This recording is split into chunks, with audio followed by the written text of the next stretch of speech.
What's up YouTube? Today I want to do another style study and I decided to go with Grouch. Actually, quite a few of you guys requested this one. So yeah, let's dive in and have a look.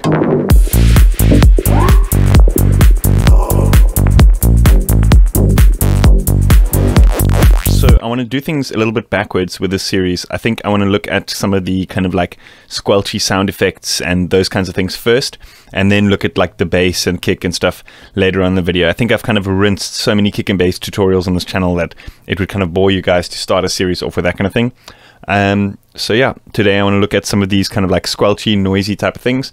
But I think first let's have a listen to this example.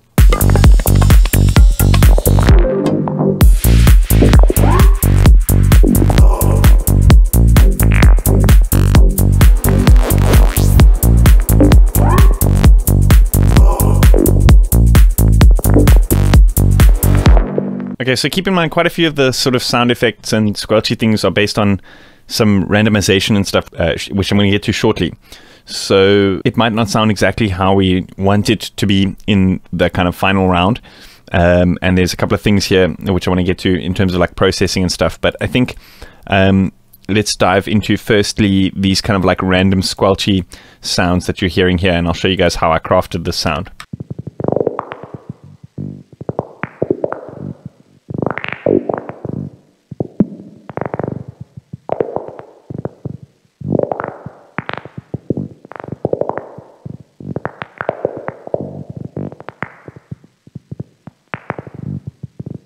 So essentially what's happening here is, let's just put in a blank instance of Vital and I'll talk you guys through how I created the sound.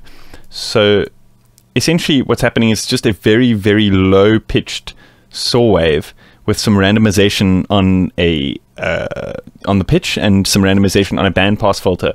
And then there's some automation happening on a filter to kind of reduce some of the high end here and there. So let's put on this MIDI here. This is playing a long C1 note, but I believe I have pitched it up to the key of the track. So that would be -5. So we're actually playing in G. So this would just be a regular saw wave that we'd be hearing here. So I'm not going to play that for you guys. I'm sure you guys know what a saw wave sounds like. So here, in terms of how I set up this patch, I turned this down again even further. So if we actually hold shift, it allows us to turn it down in increments of octaves. So I've turned this down all the way down to -48. And then I've applied a random onto the pitch, but not all the way, just to about halfway. And then let's set this to a sample and hold and 1/16. We've created the kind of like squelchy movement of the sound, but we want more of a kind of like more filter happening. So let's apply a filter 1 onto the sound and let's turn this to a bandpass by moving this slider like this, and then let's set it to 24 dB by clicking that button over there. So now what we want to do is we want to apply another random onto this filter cutoff. Let's turn the bass value down a little bit and let's turn the amount of cutoff up to about 3/4. Now if we hold a key, we've got random squelches.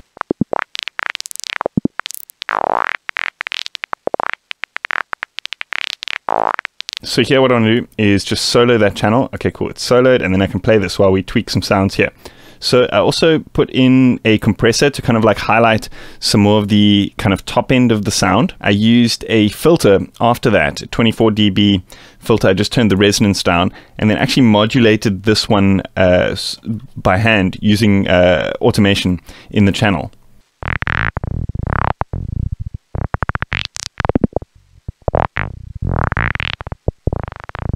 And then let's put in some reverb over here.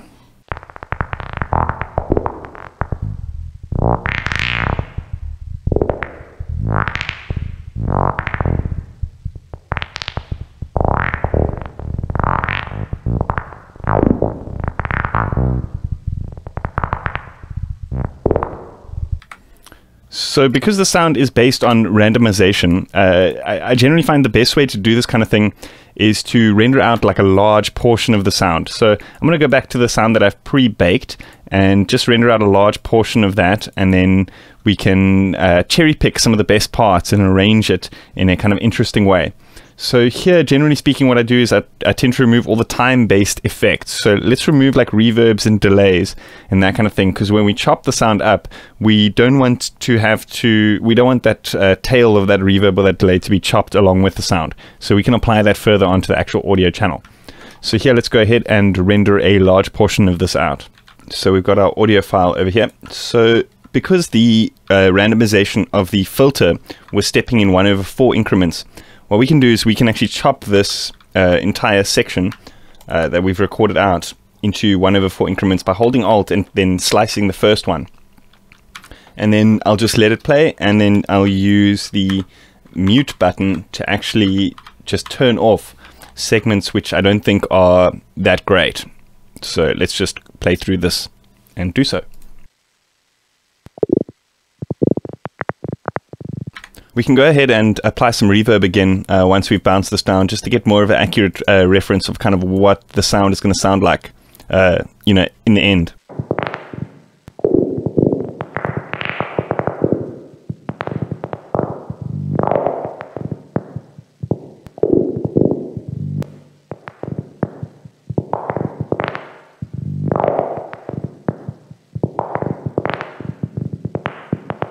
Okay, we have plenty here to work from. I mean, we're not going to be playing them like completely like in succession, the entire time.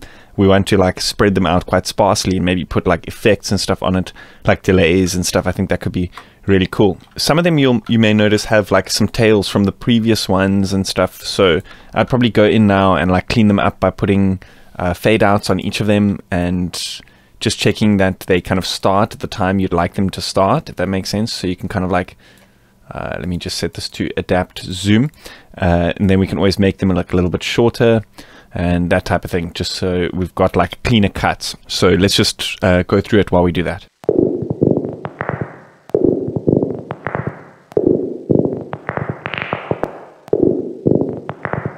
For doing this type of thing in Cubase, like zooming into the waveform can really help, because then you can like really see where the little clicks are and stuff.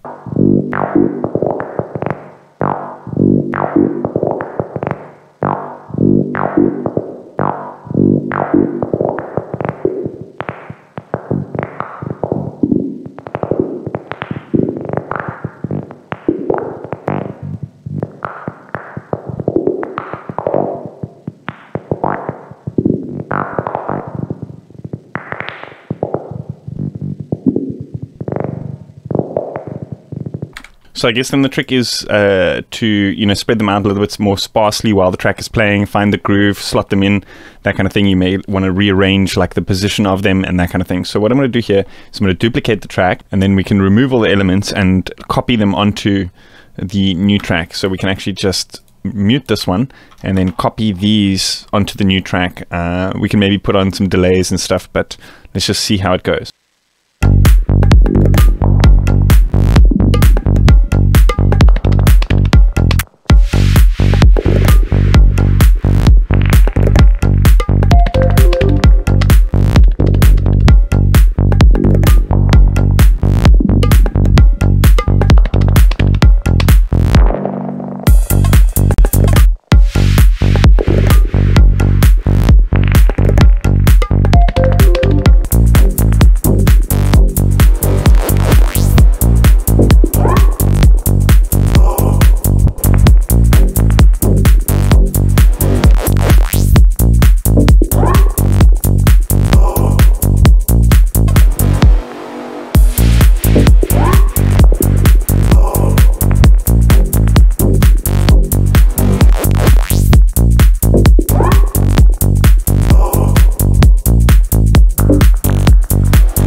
So I guess we got like two distinct different types of this kind of sequence going on. There's one that's like a little bit more, there's more stuff going on. So we can actually split this in two and maybe just color them differently. So we've got like two distinct parts. So in like more energetic parts, we can use the kind of dark orange part, etc., etc. So we can maybe use this as like a breakdown here kind of thing. So we've got now bigger chunks to arrange, so it makes it a little bit easier to think about these kind of random things. They're not so random anymore.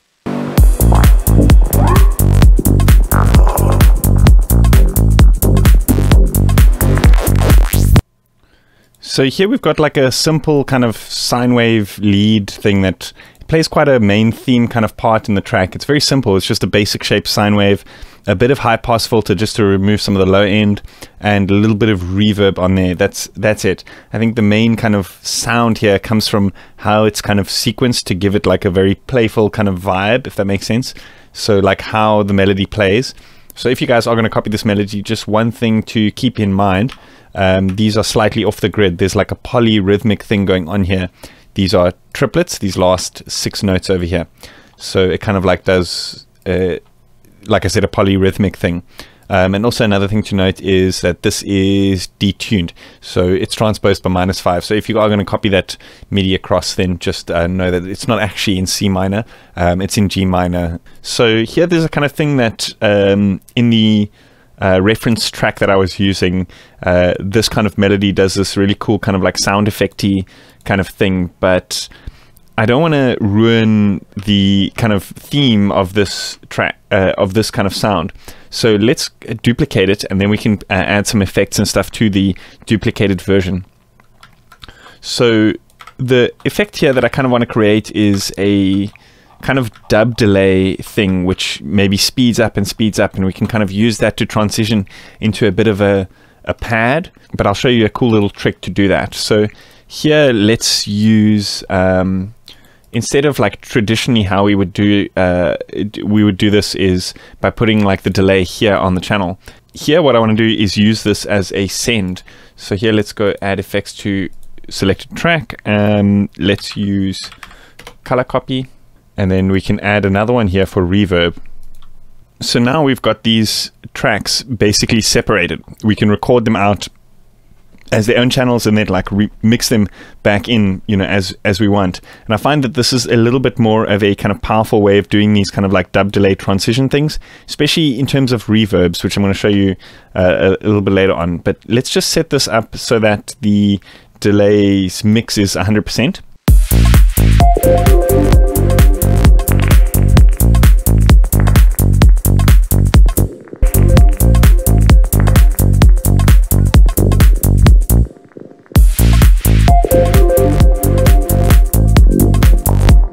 Cool. So we've set up like a ping pong type of thing and added a bit more feedback here with the regen control. So here the idea is to modulate this rate parameter here. So let's just read write and then put in some automation for this.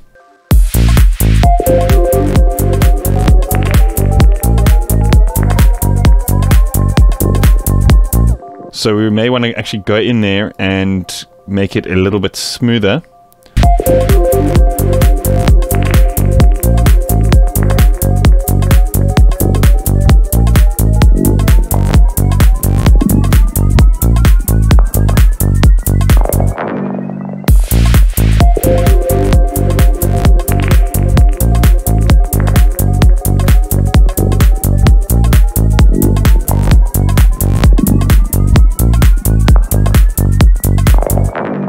Okay, so here we can send this delay to the reverb using another send channel or a send slot like this.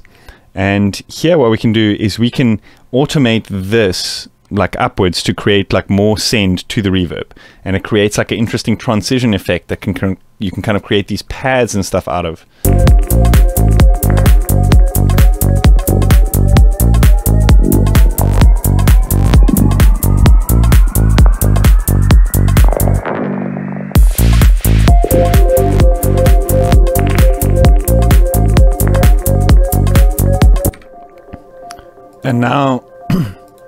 And now we can actually create audio tracks one by one and actually set the input over here to color copy. Let's just call this delay transition. And then we can create another one with the reverbs input. And then as it plays, we can go ahead and record that in.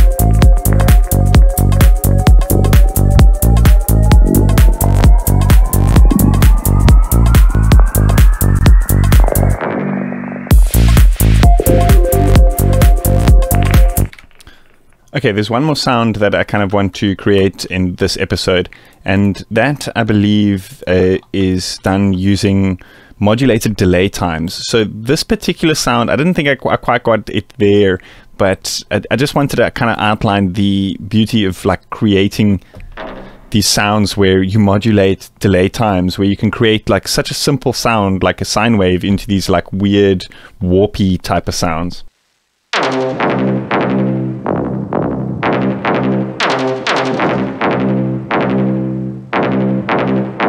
So I'm not going to go through this patch. I'm just going to show you one particular thing here, is that the delay's frequency is being modulated by this kind of ramp like this. And that creates that like whoop kind of sound.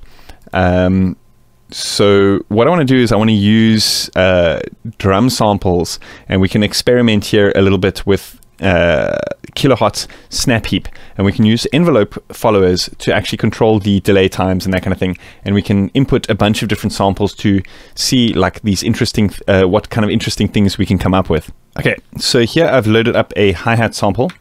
Let's just solo this track and we can see how crazy we can get using snap heap and some envelope followers.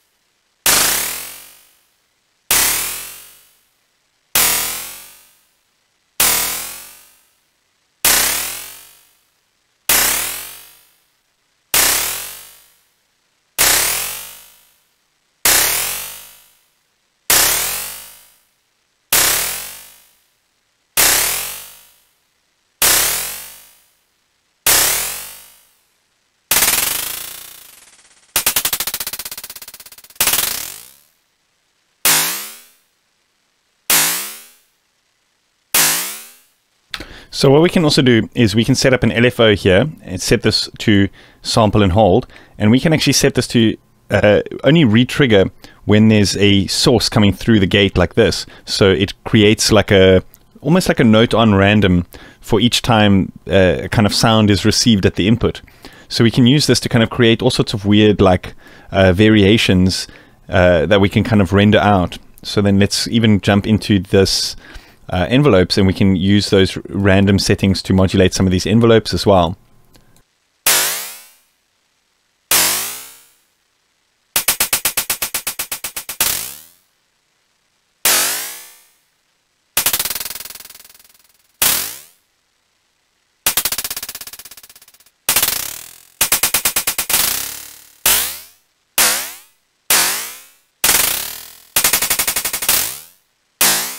Cool. So like I said, it doesn't only work with hi-hats. We can get experimental and put in all sorts of weird and wonderful samples in there to create all sorts of different things. So let's just go in here and look for some random things, like maybe a clap. Another interesting thing we could do is possibly create another delay here and parallel them, and then create other random stuff here for this one.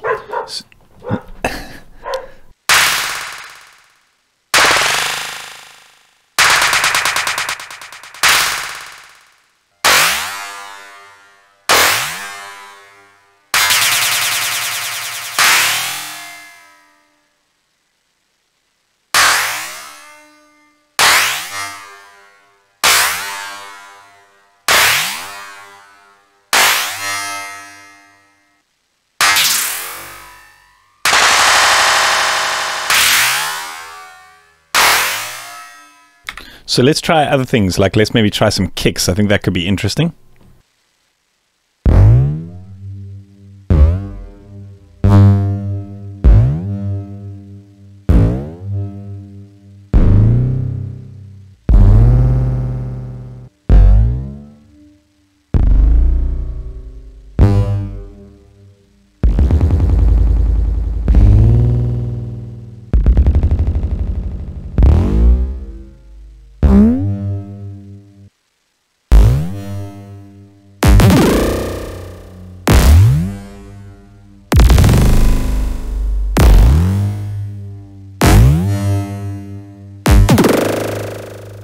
So these types of things might not seem like usable in in much context, but once you've kind of chopped them up and cherry picked them, having them for like just transitions and all sorts of stuff is really cool. I want to show you the difference of like how kind of like terrible this sounds, but once you just reverse it and use it in the right context, it can really, really work. So check this out.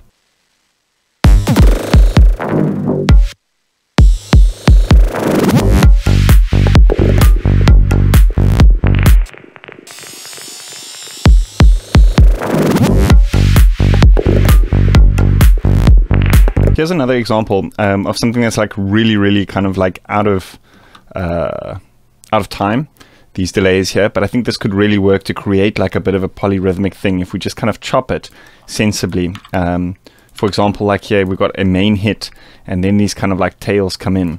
So we can kind of like time it so that like the hit is on the beat but create like a sort of polyrhythmic thing around that, and maybe only play it for like a short amount of time. Let's check how this sounds.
Awesome, that's about it for this episode. I'm going to be posting a bunch of these presets to my Patreon for all my $5 supporters, so if you want to know what that's all about, check out the link in the description.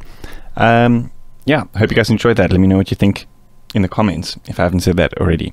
Yeah, if you haven't yet, hit that like button and consider subscribing. See you guys next time. Cheers.